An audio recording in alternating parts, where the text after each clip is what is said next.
Hey guys, Ash here, Raid Shadow Legends. Welcome to another champion guide, this time on Dark Elf, Void Affinity Rare Paragon. So Paragon, Mr. Cheese himself, the day hath finally come. I'm going to share actually a team that I shared on my YouTube channel recently. Phantom Shogun's Grove, Stage 25, all rare team. You can make a bunch of substitutions as well. And you can kind of use this combo, Paragon and another rare, to climb up using the Paragon Cheese strategy. Just will require different speeds along the way. Before we get to any of that, a shout out to some of you guys for keeping the champion guide requests coming on a daily basis. I appreciate you guys. We have user this guy looking for a Paragon guide. We have Paragon, aka Mr. Cheese himself, in the comments sliding in. Any guide planned for me, Ash? Absolutely, Mr. Cheese. We got JB Bonnell, just pulled Paragon, and a guide for him would be great if you haven't already, of course. Well, we haven't until now. Enjoy.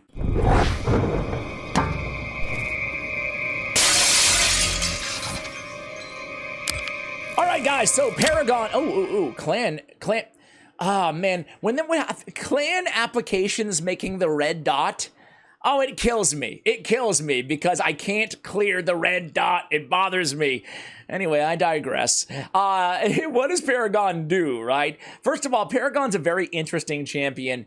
They do call him the king of cheese, Mr. Cheese himself, Paragon Cheese, more appropriately. He's a defense-based rare. Again, he's void. You can get him from void shards. His base stats are all right. He's defense, so his defense is decent, especially for a rare at 1100. His HP isn't that great. Nothing about him is really that great, except for the A2 ability. On his A1, Power Drain attacks one enemy. We have a 50% chance of decreasing the target's turn meter by 10%. Not too bad. Does require accuracy, as does his A3. Let's talk about his A3 next, and we'll leave the A2 for last. His A3, Life Shackles, 4-turn cooldown when booked.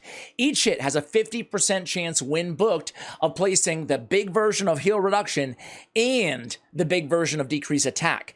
This is actually a really good and underrated skill in the early game, specifically against bosses. If you pick up like Phantom Touch on this guy, even with the single hit on the A1, plus the A3, Life Shackles, plus the turn meter on the A1, he can be decent, not amazing because of the single hitter, but decent at Fire Knight progression, right? Again, he's bringing that heal reduction and the decrease attack. It's pretty dependable, and it lands on each hit, both of those. It's not if or, it's both and, right? On the A3. Does require accuracy, both his A3 and his A1. However, most people don't build him for accuracy. Most people don't build him for much, except for this A2 ability, Damage Control. Notably, and especially, worth pointing out, it's a 2-turn cooldown when booked. You definitely got to book this guy, but you don't need Masteries on him. And you don't really need level 60 either. At level 50, Paragon will do you just fine. So go ahead and upgrade if you want to. We'll have him at level 60 today, but it's not necessary on this guy. And again, Masteries are not necessary. They will help speed things up a little bit with like War Master. I would go down, pick up War Master. We'll take a look on hellhades.com, but they're not imperative. So 2-turn unkillable on a 2-turn cooldown, okay? That's it, right? So it's very important. The most important thing to know about Paragon is that unkillable will go on whoever the leader is, whoever's positioned first on your team. I'll show you that in case you're a new player. I'll show you what I mean by that in just a moment. So unkillable for 2 turns on a 2-turn cooldown, thus making him the cheesiest champion in the world. You can make someone permanently unkillable, right? Including himself, I should add. All right, so let's go ahead and pull him up.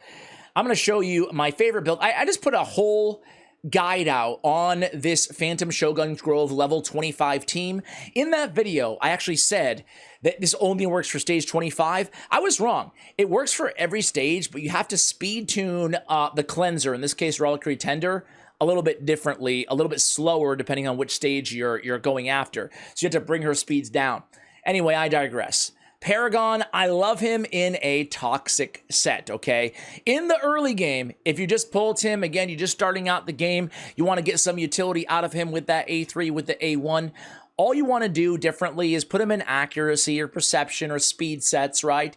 And make sure you build enough accuracy. If you do get him all the way to 6 stars, go ahead and use accuracy on the banner if you want to make sure we're landing the debuffs on the A3 and the turn meter on the A1. For everybody else, don't even need to worry about accuracy really on this guy, right? It's nice to have, I guess, in some areas, but it's not imperative to orchestrate the cheese strats.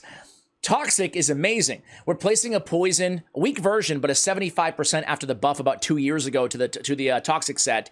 That's really useful, right? That means we can get a lot of poisons down, ergo getting a lot damage than we otherwise could have gotten from, like, say, War Master. It's much more important damage-wise to pick up Toxic versus War Master, but the truth is, nothing's mandatory on this dude other than survivability and a speed if you are speed tuned. I am speed tuned, hence the level 12 boots right now, right? I have speed on the boots, I have HP percentage, some survivability on the chest, and I have more survivability on the gauntlets, HP percentage in this case. I have level 12 defense on the banner. I have HP on the amulet. I have defense. Again, all survivability all the time with the Toxic set. That is my favorite way to build Paragon. Total stats here are going to be 57k. For Phantom Shogun Grove, especially stage 25, we want to make sure that we have more than 40k, 45k to play it safe on the HP, right? That's why, again, survivability is going to be everything on this dude. I have Phantom Touch on here. Again, it's hard to find a great rare blessing for Paragon. However, Paragon, because of his use case in Phantom Shogun Grove, is a good candidate for putting in your 8x blessing wish list, right? Because you do want those awakenings for Phantom Shogun Grove specifically. So although the actual blessing isn't going to be super important, having him awakened will be important, okay? Dark Resolve is... I guess is an option. I like Phantom Touch, again, for progression. Hero's Soul is fine as well.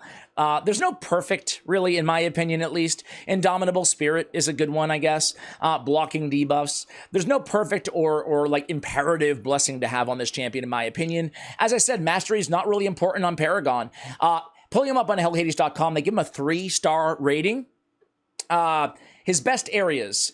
Spider, they give him a 5 out of 5. They give him, again, Spider, he can basically remain unkillable as a tank on Spider, right? So he can eat up all those poisons, but just not take any damage because he's unkillable. So he's a good Spider progression tank for that reason. Doom Tower, wave content, I guess, 4 out of 5. Shogun Grove, I would give him a 5 out of 5. One of the best strats for, Shogun is using him and Gnarlhorn. We'll talk about why in just a moment here. His multipliers are a 3.9 on the A1 single-time hitter. It's an average damage rating. He has a 2.6 on the triple hitter on his A3. It's a weak damage rating. He's not going to be dishing out a lot of damage. No reason, in my opinion, to build him for damage. This is what they recommend in terms of masteries, guys.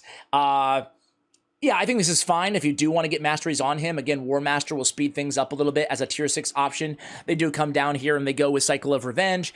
Just be careful. If you do have a speed tune, Cycle of Revenge might screw that up. So, just a word of caution if you do have him speed tuned. Let me show you that team here, guys. Phantom Shogun Grove. Let me know if you use any Paragon cheese strats out there.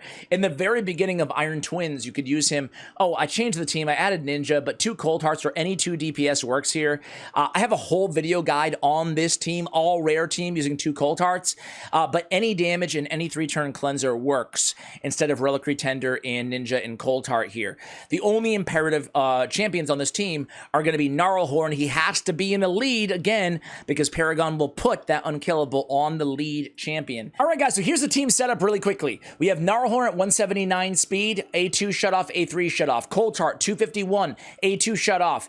Speed, not important on DPS. Paragon, super important, 175 speed, prioritizing damage control. Again, 175 speed, prioritizing damage control. Ninja or Cold Heart or any DPS in this slot can be as is. Reliquary Tender, our 3-turn cleanser, is going to open up with their A1 and then prioritize their cleanse ability, okay? Let's go into it here and watch this team in action. This is the Paragon cheese for you guys at its best. This used to work as well on Iron Twins. but they nerfed unkillable against Iron Twins in that particular dungeon, so only block damage works. So unfortunately, can no longer use that. But look at how fast this team is. Now, it does run pretty fast thanks to Ninja, but it's still a sub 2-minute run, even using, 2 Cold Hearts or another enemy max HP champion in that role. That's it. The Phantom Shogun is going to target the Enfeeble tank, who is also unkillable, aka Gnarlhorn, and we're going to refresh that damage control at the perfect time, make sure he's able to tank all that damage, and just continue to cleanse everybody else while the enemy max HP champions do their thing. And thus is the beauty of the damage control ability. He's the only champion in the game who has an ability like this, and unkillable on a 2-turn. The duration the exact same as the cooldown, right? Which makes Paragon super notable and super popular inside the game. There it goes. The last one just landed, unkillable. That should be enough time to land another HP burn or a Heartseeker. And there it is, guys. 1 minute and 5 seconds, all thanks to Paragon cheese and a little bit of Gnarlhorn. Hopefully you enjoyed this guide. If you want a more in-depth guide on this particular team, go ahead and check it out. It's in the links below. I break down the entire team and give more substitutions. Much love, and as always, take care, guys.